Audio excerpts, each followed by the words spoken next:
And in business, labor unions in the oil and gas sector have directed their members in Chevron Nigeria Limited to commence a total shutdown of the company's operations following the sack of 600 Nigerian employees and other anti-labor practices by the management of the company.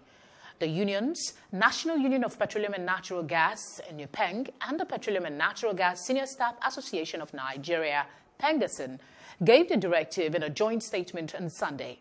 NUPENG's President, Williams Akboreha, and the President, PENGASSAN, Festus Osifo, called on the federal government to call Chevron management to order. The duo alleged that Chevron management on Independence Day notified about 2,000 of its employees that their services were no longer required. We're now joined by the Secretary General of NUPENG, Afolabi Olawale. Thank you very much for joining us on the news. Yet another strike. Tell us more on the justification for the shutdown and what exactly your demands are. Thank you. Good afternoon, everybody. The issue of another strike, the way you pronounce it, signifies that we are only interested in strike. No. Let me put it across to you that we are out to protect and defend the job interests of our members. Chevron, because of their power, of their connections, believe they can do anything to anybody.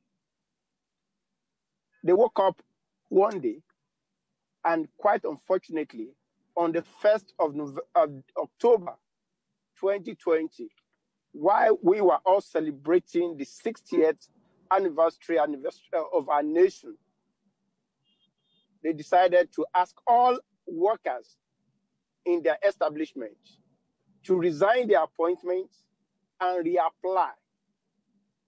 It's unheard of. People that have been working with you and for you for years. You woke up one day, you said for operational exigencies, they should all resign and reapply. It's quite unheard of. It's an aberration in industrial relations. It's an affront and a gross violation of the extant labor law of this country. And so we cannot watch helplessly why Chevron will be coming to Nigeria and be treating Nigerians like slaves. We know their antics. This is not the first time. What they are trying to do is that they are trying to casualize everybody. Year in, year out, you see Chevron laying off several workers on the guise of operational exigencies and thereafter turning them into contract casual workers. All right. So has there been a communication, Mr. Olawale? Yes, just so we can get further perspective, has there been any form of communication between the management of Chevron and unions like NUPENG? No. Normally when any employer intends to embark on this kind of exercise, either redundancy, either re-engineering, or whatever, you need to engage the national leadership of the union. You don't call few people around you there, the workers themselves, who are afraid of their fate, and give instruction to them to resign and reapply. The normal practice is to engage the national, if at all they want this kind of exercise to take place. The right thing in industrial relations is to engage the national leadership of the unions involved. Let them understand, explain the rationale behind it. And there will be mutual discussion, negotiation, and resolution before the exercise is carried out. They called workers together, workers that are involved. Workers want to sack. You call them on 1st of October and telling them you are starting the exercise immediately without engaging their leadership. There wasn't any discussion. There was just information. All right, Mr. Olawale. Information that Chevron intends to sack workers and that workers, all of them, should resign, underline, resign and reapply. Okay, I think you are on transit. It's quite irresponsible. Mr. Olawale, can you hear me? I suspect you're on transit, Yes, hence the movement. We apologize for the movement in the visuals. But let's see. With the pandemic now, some would say this is a general problem across sectors, including oil and gas. How do you expect, some would argue, oil companies to keep the numbers if they don't have the resources to keep them? Do the right thing at the right time. Follow due process in anything you are doing.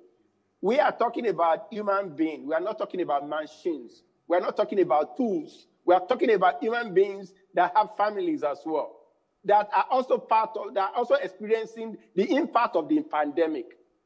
You can't throw them out as if you are changing your equipment. There is need for understanding. There is need for discussion. You need to justify why you are doing this. The workers are there. They know what you are going through. So have the unions, it seems the company hasn't reached out. Next week we are sacking all of you. Workers are putting 20 years, 25 years of their lifetime. Okay. It's quite unfair. All right. You mentioned earlier that there's been no meeting between the unions and the management of Chevron. Yes. Are there plans on your part to get in touch with the company before you go ahead with the strike? Or do you intend that the strike will compel them to come to the negotiation table? Yeah, we have written. Normally what we do is to write them that we heard this from our members and we feel there is immediate need for us to engage. Then it's their body reaction or their non-response to such letters that will always prompt us to release press statements to allow the general public that we are doing this and for these reasons. So once Chevron now says they are starting immediately, in a normal situation, we're supposed to give them ultimatum. But in this situation, they are also starting immediately. And you see, if you don't stop them now, the collateral damage will have been too much for us to bear.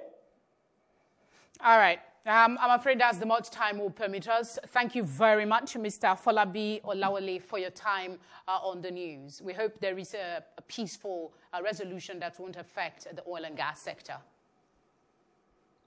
Thank you so much. I appreciate your opportunity. You're welcome, sir. Hello. Hope you enjoyed the news.